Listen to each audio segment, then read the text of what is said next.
Justamente, vamos a hablar sobre electoral. Hay cronograma, hay plazos estipulados que cumplir. Por ejemplo, Juan José Santibáñez ha decidido adelantarse, ¿no?, una semana por lo menos antes de que venza el plazo. Está con nosotros José Naupari, abogado en Derecho Electoral. ¿Cómo está, doctor? Buenos días, bienvenido. Muy buen día y muchísimas gracias por la invitación, ambas. Las renuncias son posibles hasta el 13 de octubre, ¿verdad? Estamos hablando que todavía hay una semana más o menos para que los candidatos que deciden postular tengan que renunciar a sus cargos. Estamos hablando de casos de alcaldes, gobernadores, ministros. Claro, efectivamente lo que nos dice la Constitución, específicamente los artículos 91, que está pensado en candidaturas al Congreso, el artículo 191 y 194, es que algún alto funcionario, si se quiere, que si quiere postular en estas elecciones generales, tiene que renunciar 6 meses antes. 6 meses antes sería 12 de octubre, pero como cae domingo, el jurado ha dado un día más hasta el día lunes 13 de octubre para que renuncie. ¿Quiénes tienen que renunciar? Como bien lo han mencionado, ministros y viceministros de Estado. La presidenta de la República, si quisiera ir al Congreso, tendría que renunciar también hasta el 13 de octubre. Gobernadores, vicegobernadores, alcaldes, también los titulares de organismos autónomos, el presidente del BCR, SBS, SUNAT, que ha habido un cambio, no sé si de repente el saliente jefe de la SUNAT quiera postular, no lo sé. Acaba de cambiar, es exacto, verdad, tiene otro titular. El señor Contralor, los miembros de la Junta de Justicia, los miembros del Jurado Nacional de Elecciones, jefa de OMPE, jefe de OMPE, jefa de RENIEC, el defensor, todos estos titulares, jueces, fiscales, aunque aparentemente de repente había algún juez, algún fiscal que quiera ingresar a la política, tienen necesariamente que renunciar, y en el caso de los miembros de las Fuerzas Armadas y policiales, también tendrían que pasar a la situación de retiro 6 meses antes si quieren postular en las elecciones generales. Bueno, y generalmente, de acuerdo a lo que ha pasado en elecciones anteriores, los candidatos nos tienen acostumbrados a esperar al último momento, ¿no?, la presentación o las renuncias ante la autoridad electoral. Lo cierto es que Juan José Santibáñez se ha adelantado. La renuncia se hace ante la propia entidad de la cual dependes, no es ante la autoridad electoral. De acuerdo. Juan José Santibáñez se ha adelantado, ¿no?, más de una semana. Y claro, coincide su renuncia con lo que supuestamente iba a pasar hoy en el Parlamento Nacional, porque para hoy estaba prevista esta moción de censura.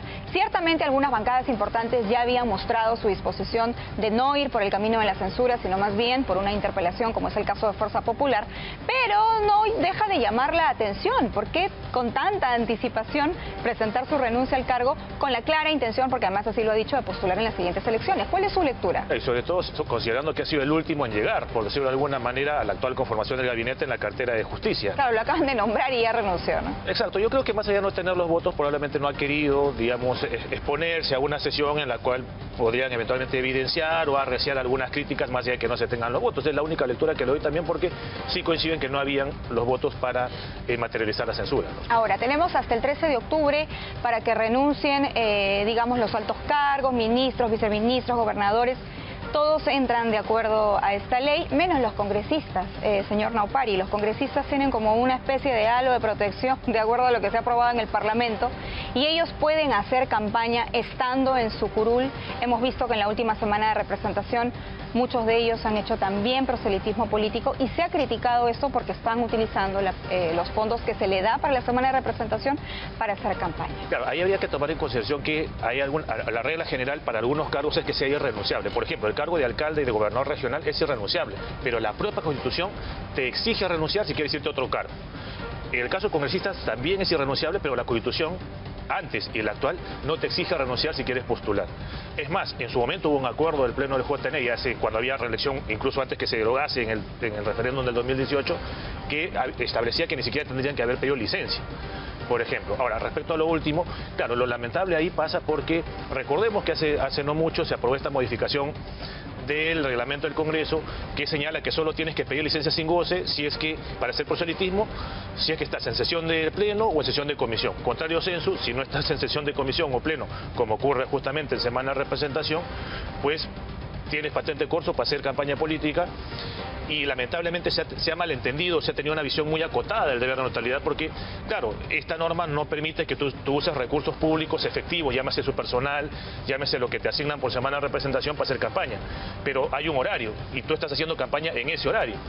Y igual te estoy pagando tu sueldo, y en ese horario institucional tú estás haciendo campaña y no pasa nada. Se supone que el horario es hasta las 5 de la tarde, me parece, 5:30 creo que es en el caso de Pucallpa. O sea que en teoría no podrían hasta las 5:30 de la tarde. Claro, la regla más bien debería ser hacia optimizar el deber de neutralidad diciendo, si te pasas del horario institucional, la sesión de comisión o sesión del pleno, pídeme licencia sin goce para hacer campaña. Pero ellos han hecho una visión bastante acotada diciendo, no, solo tienes que pedir licencia si cruzas con tu sesión de comisión o de pleno. Y eso es un error. Bueno, César Acuña tiene toda la intención de postular, ¿no? Dice que todavía tiene tiempo para meditarlo, pero parece ser el candidato natural de su partido. Lo cierto es también que César Acuña es la persona que hasta el momento tiene más infracciones por violar la ley de neutralidad electoral. Y esto es un principio que a mí me parece muy sencillo, que es, usted no puede hacer campaña mientras está ejerciendo y no ha renunciado a su cargo público, ¿verdad? En sentido estricto no, el deber de neutralidad lo que apunta es que tú no puedes usar recursos públicos para hacer campaña.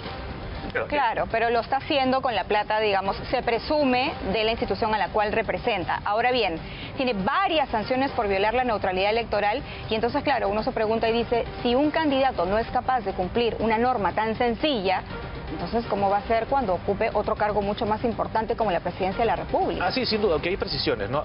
Ahorita nos encontramos en procedimientos de determinación de infracción, la sanción tendría que haberla impuesto en la propia entidad, en este caso el propio gobierno regional, pero también habría que tomar en cuenta que incluso hace unos días, si mal no recuerdo, ha habido una audiencia en el pleno del jurado de una apelación contra una de estas resoluciones que determinó la infracción del señor Acuña. Debo reconocer que no he visto cuál ha sido el sentido de la votación, si ya votaron, pero yo no sé si estas resoluciones del jurado especial todas las está apelando el señor Acuña, ¿no?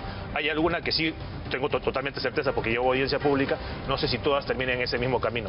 Y vamos a ver si el jurado confirma que se determinó bien esta infracción al deber de neutralidad o no. De darle la razón el Jurado Nacional de Elecciones a lo propuesto por los jurados electorales especiales en el caso de César Acuña y efectivamente encontrar razón por la cual tendría que ser sancionado por violar la ley de neutralidad electoral, ¿cuáles podrían ser estas sanciones? Claro, lo que ocurre es que como justamente en esta etapa de proceso electoral el jurado no ejerce potestad sancionadora. El jurado en esta etapa, que ni siquiera hay candidatos, habría que recordarlo, ¿no? El jurado determina infracción y pone esto en conocimiento al Ministerio Público, claro, a la Contraloría y a la propia entidad. Pero la pregunta es, ¿esta entidad va a ejercer su potestad disciplinaria respecto a aquellos altos funcionarios, como un gobernador regional, por ejemplo, que incurra en una infracción al deber de neutralidad? En el caso municipal es meridianamente más sencillo. ¿Por qué? Porque el propio artículo 25 de la Ley Orgánica de Municipalidades establece la figura de la suspensión de 30 días por infracción grave de acuerdo al reglamento interno del Consejo. Entonces, si el reglamento interno del Consejo considera que es una infracción grave infringir el deber de neutralidad y el jurado ya determinó que se infringió el deber de neutralidad, el Consejo Municipal tendría que sancionarte con esa suspensión de 30 días. Esa figura no está prevista a nivel regional. Entonces ahí el tema de las sanciones juega de manera diferente. Pero la Fiscalía también podría intervenir, entiendo. Claro, porque el jurado pone en conocimiento de ello para que la Fiscalía, la Contraloría, que como el caso de autoridades democráticamente elegidas, no puede, tiene ciertas limitaciones la Contraloría, pero en el caso del Ministerio Público sí.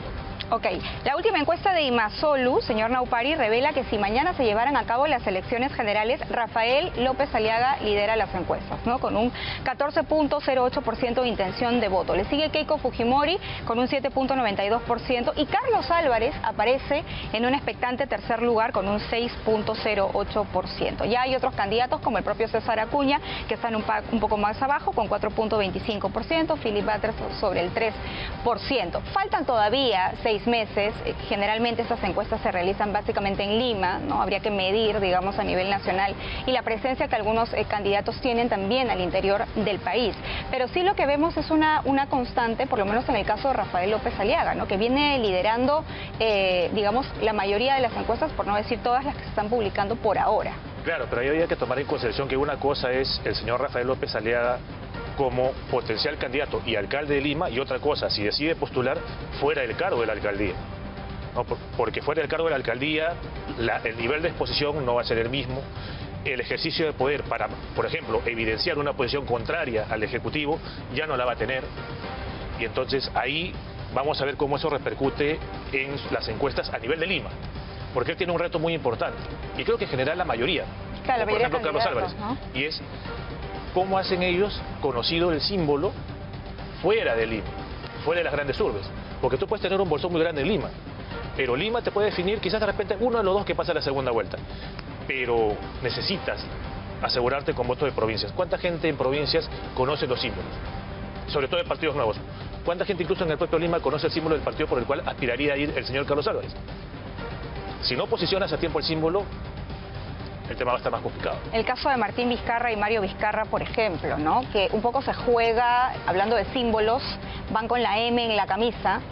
Y claro, no se sabe de qué M estamos hablando. O sea, Martín, Mario, dice Vizcarra. Vizcarra no debería estar haciendo campaña ni proselitismo porque está inhabilitado. Lo hemos visto participar en varias actividades públicas.